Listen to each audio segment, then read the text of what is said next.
¿Te atreverías a contarme tu fantasía sexual más secreta? Lo sé, la mayoría de nosotros nos congelamos con esa pregunta. Y es que, si hablar de sexo es difícil, hablar sobre nuestro sexo, sobre lo que nos gusta y lo que no, parece misión imposible. Piensa, ¿alguna vez te enseñaron a hacerlo de forma efectiva, sin vergüenza ni miedo a herir? La respuesta es un rotundo no, y ese silencio es lo que está dañando tu intimidad. En el episodio de hoy de Anatomía de una relación sana, vamos a derribar ese muro. Te revelamos las claves psicológicas de la asertividad sexual para que, por fin, puedas hablar de sexo como te mereces. Quédate, porque lo que vas a aprender hoy cambiará tu vida íntima. A nivel psicológico, la falta de comunicación sexual se alimenta de dos gigantes, la vergüenza y el miedo al rechazo. Desde pequeños, el sexo es un tema tabú, lleno de mensajes negativos o simplemente inexistente. Esto genera una creencia inconsciente. Si hablo de mis deseos, algo está mal en mí. O si pido algo, mi pareja me va a juzgar o a dejar de desear. Es absurdo, pero el miedo es real. Pero hay una herramienta que lo cambia todo. La asertividad sexual. No es solo decir sí o no, es la capacidad de expresar tus deseos, tus límites y tus sentimientos de manera honesta, clara y sobre todo respetuosa contigo y con tu pareja. Es entender que tu placer y tus necesidades son tan válidas como las de la otra persona. Es el verdadero juego previo de una relación sana. Clave número uno. El yo es la brújula.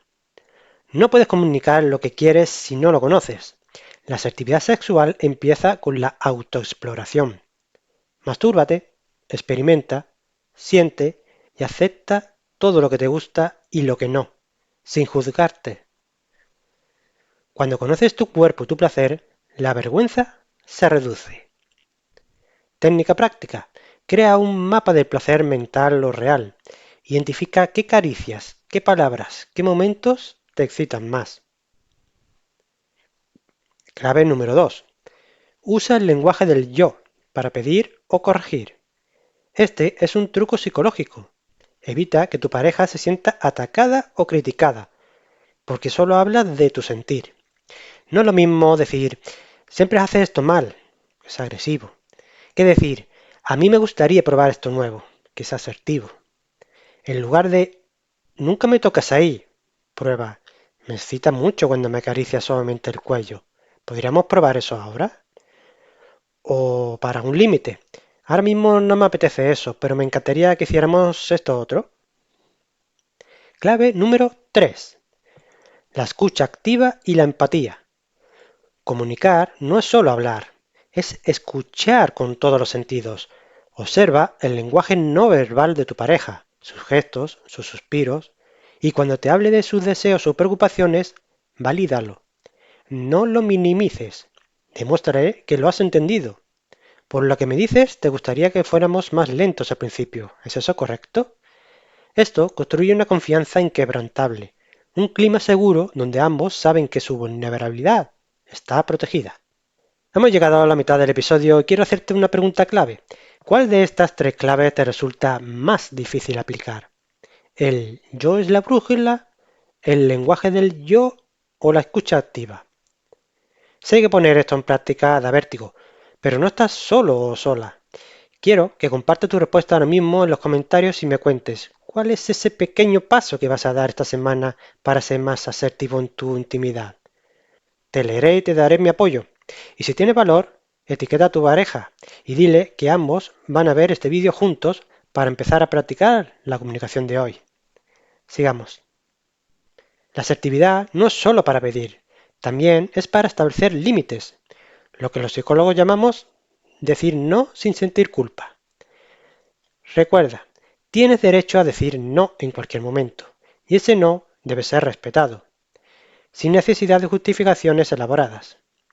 Si tu pareja te propone algo que no quieres, usa la técnica del banco de niebla. Acepta la parte de verdad o sentimiento, pero mantienes tu posición. Te pongo un ejemplo. Entiendo que te apetezca mucho probar eso, pero para mí no es un buen momento y prefiero dejarlo para otro día. Gracias por entenderlo. No te disculpes por tu límite. Los conflictos surgen cuando una necesidad choca con un límite. En lugar de discutir, negocia desde la voluntad mutua. Pregúntale, ¿cómo podemos satisfacer ambas necesidades? O al menos una ahora mismo. El objetivo no es ganar, es conectar. La intimidad es un baile, no una batalla. Recuerda, la comunicación sexual no mata la pasión, la hace más auténtica, profunda y duradera. Deja de esperar que tu pareja sea divina.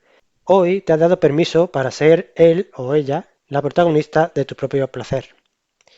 Si este episodio te ayudó a darte cuenta de que tu cuerpo y tu voz merecen ser escuchados, dale a me gusta y compártelo con esa persona que sabes que necesita dejar de adivinar y empezar a hablar. En el próximo episodio de Anatomía de una relación sana, vamos a ir un paso más allá y hablaremos de mitos sobre la compatibilidad sexual. Suscríbete para no perderte las siguientes claves. ¿Y tú? ¿Estás listo para transformar tu silencio en el lenguaje del placer?